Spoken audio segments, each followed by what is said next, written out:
Everyone, it's Lisa the Whimsical Gardener. It's February 21st and I want to do a check-in of the greenhouse, give you guys some update of what we have going on. So this side of it is heated, the other side is an unheated part of it. So wanted to show you guys what we have going on and see what's happening there.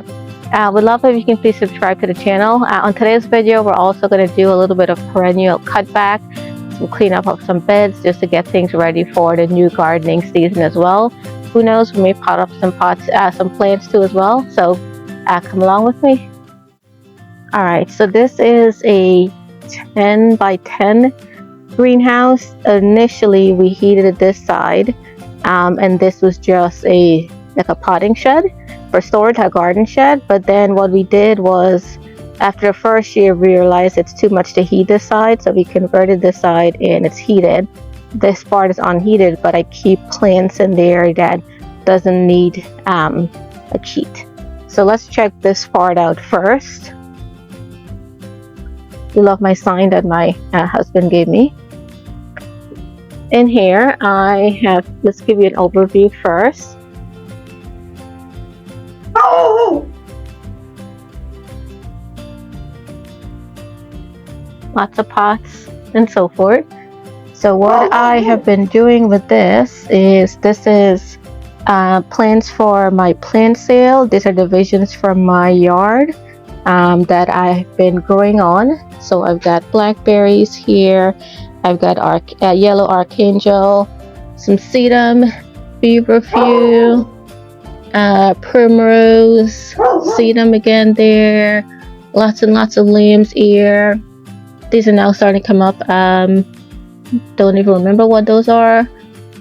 More sedums, limbs here. This is a beautiful view. I love it. So sedum. This is strawberry begonia. I've got some hyssops growing there. Over here is more foxgloves, and then back here is more strawberry begonia as well. Some Sonia. The heuchera that you see there are not for the plant sale, because when you're doing divisions from your yard, you need to make sure that it's not items that are patented, because you're not allowed to sell those. So those are patented, so that is just purely for my use. Then we've got more rudbeckia over here, foxgloves, but all in all, it's looking great.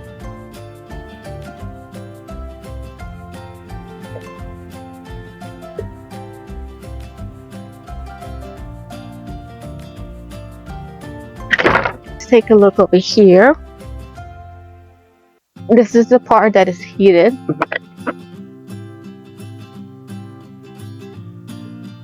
So let's give you an overview first. I've got lots and lots of citrus.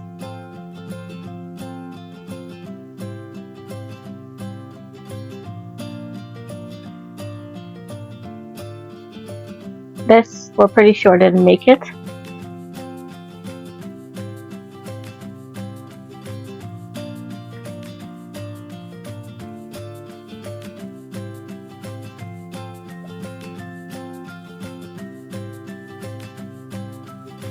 Alright, so my citruses, so this is the Calamundan lime. It flowered and now I have little lime babies growing on. More of them over here. I have been watering these every week, and what I've also been doing is fertilizing it every other week, because they are heavy feeders. And in all of my other citrus, you'll notice they started flowering.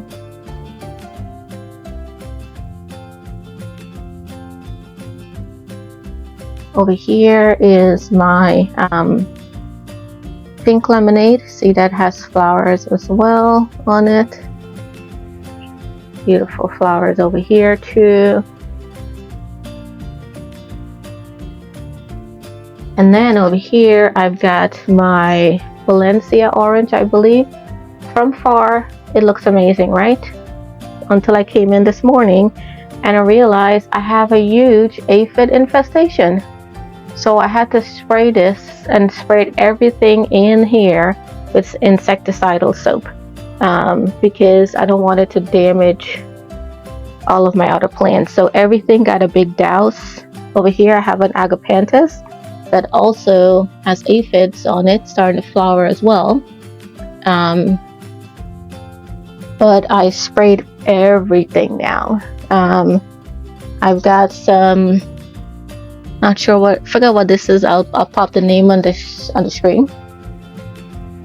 Over here are all of my pineapple plants and all of my what do you call it? All of my Mangaves. So I've got this one here. There's one in the back. I don't know if you can see it, and one over there too as well. And then my finely thyme. Hopefully you can see it. That's growing on there as well. And I've got some more of this as well here. My scented geraniums did not survive, so not so good. My what do you call it? Geraniums that I potted up and kept here are doing awesome, including these as well. But I did spray them down because of the aphid. I did bring some things in here because we're having a freeze, so I brought some stuff in. My experiment with my fountain grass seems to be working. But again, my main problem right now is the aphids that I have in here. And so I did treat it today. I'm going to come back in a few days again and treat it. But it's so nice to see. Look at this, you guys. So nice to see like fruit here. Citrus growing in my greenhouse. Amazing. And lots of flowers. Things that are not doing well. So I'll show you the bad as well. My shrimp tree, not sure if that will survive or not. And then my flowering maple, I think it's seen better days. It's not doing well. So hopefully something happens. So it's a couple of days later. The weather is nice, so I'm gonna bring the citrus out so I can water them and fertilize them as well. So I'm kind of a little bit squished inside there to kind of film. So I'm just gonna bring them out because I can leave them out all afternoon and then take them back in. And it looks like it might rain, so it might help me with water too as well. But do I leave it out? No, I'm gonna bring it out, water it, take it back in. Because if I leave it and the rain falls, and it's gonna wash away all of the fertilizer that I put. So I'm using a liquid fertilizer, which I'll pop on the screen, mix it into my water, and then I'm going to water it from there.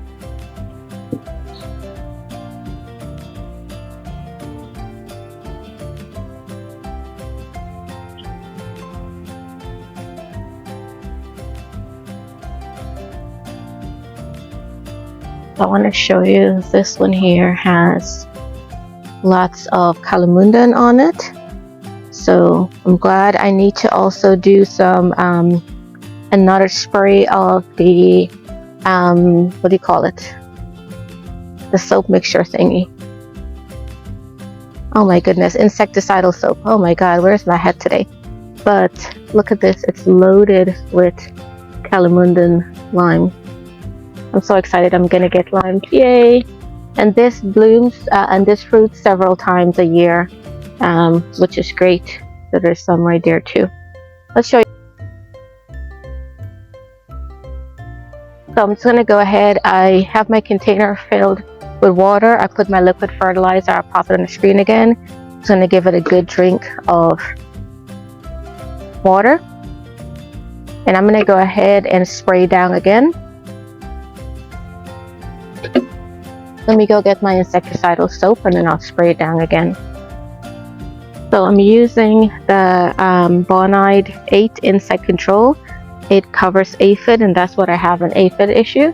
Actually, it looks like it's killed whatever I had in there because I'm not seeing them on the plant, but I'm going to spray it again one more time.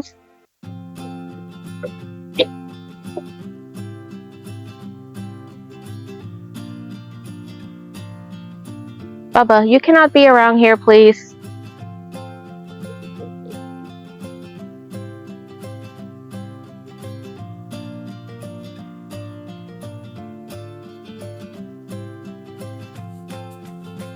I'm gonna go ahead and spray this one too as well. There's no leaves, but the leaves are coming out. Oh my god, this is so cute. There's so many leaves that are budding out. I may need to go get another bottle of this because it's I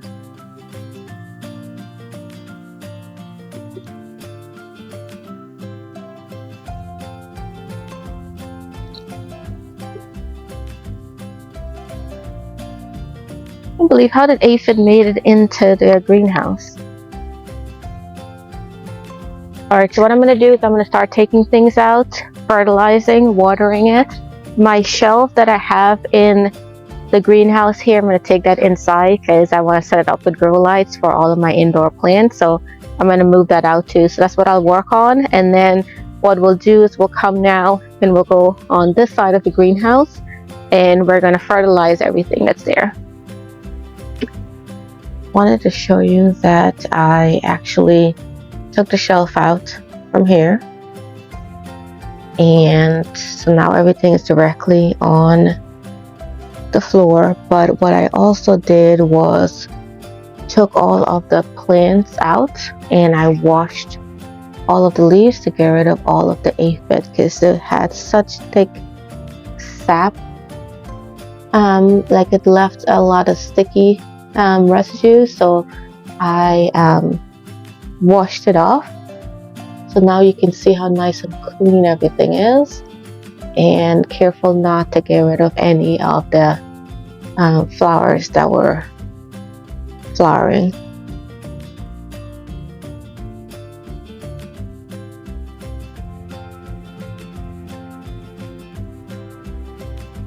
So much better. This plant still dead, but I'm gonna keep it until the spring and see if it revives from there. I want to show you that even those look nice and clean now.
Next major thing that's on our list is pruning this hydrangea. This is a pinnacle hydrangea and it grows on new wood. So I'm going to show you how I prune it. I'm gonna go out a little bit more so you can see the base of the tree and how I trim it. And what I plan on doing is the longer sticks like this.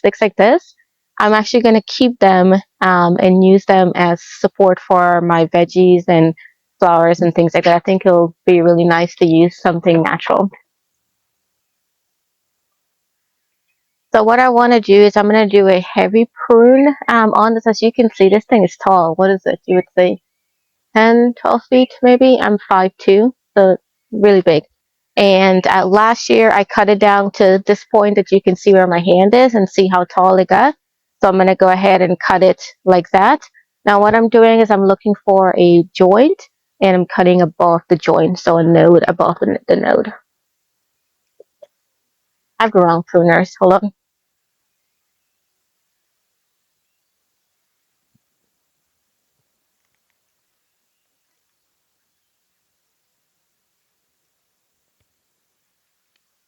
So I'm cutting this much out. That's a lot, right? Look, it's as tall as me. So I'm going to cut the flower bud off. This I'm going to put in the tops of the bed so they can decompose in my veggie beds and they'll become compost. And I'll just mix it in with the soil.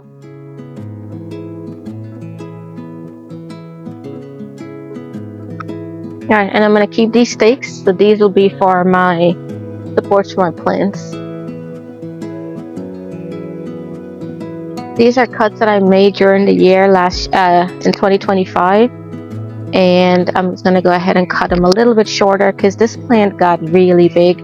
And what I'm also going to do is any branch that is rubbing it up against each other, like this one here, not sure if you can see, but here it's crisscrossing and it's going to rub against up this branch. I'm going to go ahead and cut it because this plant is very, very vigorous.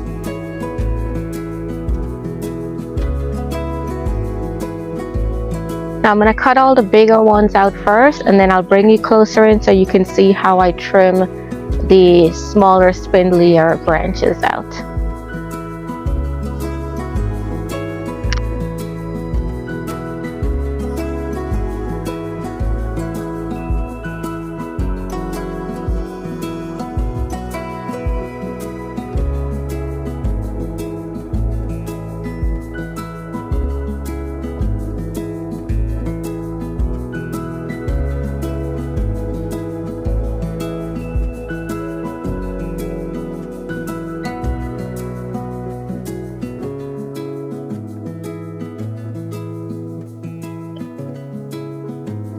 Now, pinnacle hydrangeas are ones that you can prune anytime because they grow on new wood.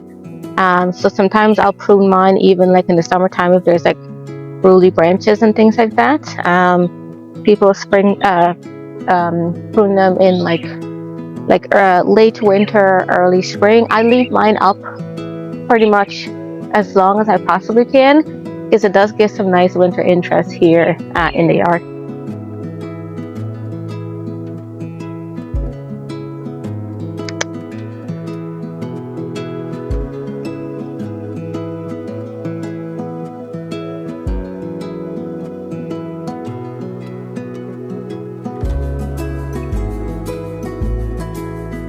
Let's bring you in a little bit closer so I can now show you how to remove all of the little tiny spindly branches because you don't need those in there. So, see how I have a little spindly branch? It's like the size of a pencil here and it's rubbing on all the other ones. I'll go ahead and cut that out.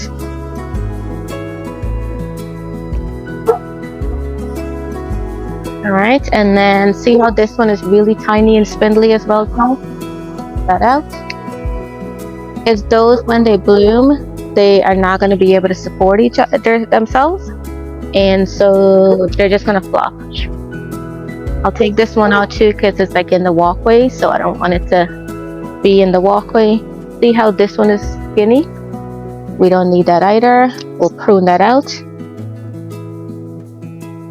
By the time you're done, what you're looking for is for something to basically be open, so you should see like a vase shape. You shouldn't see branches touching each other. All the little spindly ones should be gone, and you should see thick heavy ones like this, because when they shoot back up, this is when you cut them deep in, this is how they become stronger branches. Alright, I want to pop back in. Sorry if the voice is a little bit low. I want to pop back in and show you what the end result is of the hydrangea. So this is what I did. Much cleaner. Next year I may need to go a little bit shorter than that, and the reason for that is everywhere. So notice I cut above a node, like right there, right? So everywhere when it shoots up, there's going to be one here and one there. So a stem, so it's going to get bigger than this. This has been in my yard, I want to say 4 years probably, but this is what it looks like. Alright, so the next thing that I need to do is see the fence here. It looks all nice and green, right? With all of this stuff. I have no idea what this is. Virginia creeper or something. Let me cut a piece and show you. But I need to trim it all off now because in the summertime and the springtime, as soon as it gets hot, this just takes over the entire fence. It's a weed.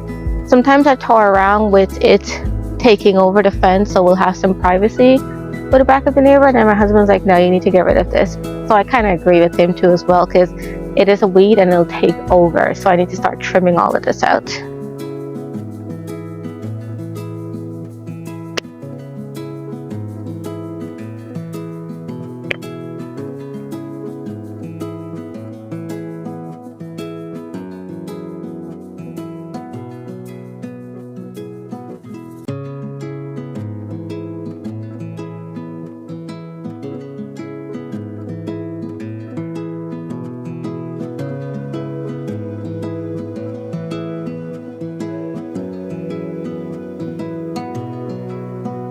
technically I could treat this as an evergreen vine. I really have to Google what this is. It's a menace.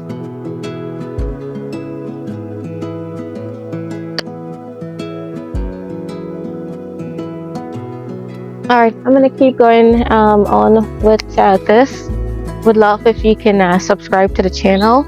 You know, anybody that loves gardening content and is garden obsessed like I am, share with them as well too. I'm trying to grow this little side hobby of mine, and I'm really enjoying it. So would love if you can please support the channel, subscribe, like, interact with the channel. That would be great. Until next time, everybody, happy gardening. If you have any questions, put it in the comments and I'll be able to answer it for you.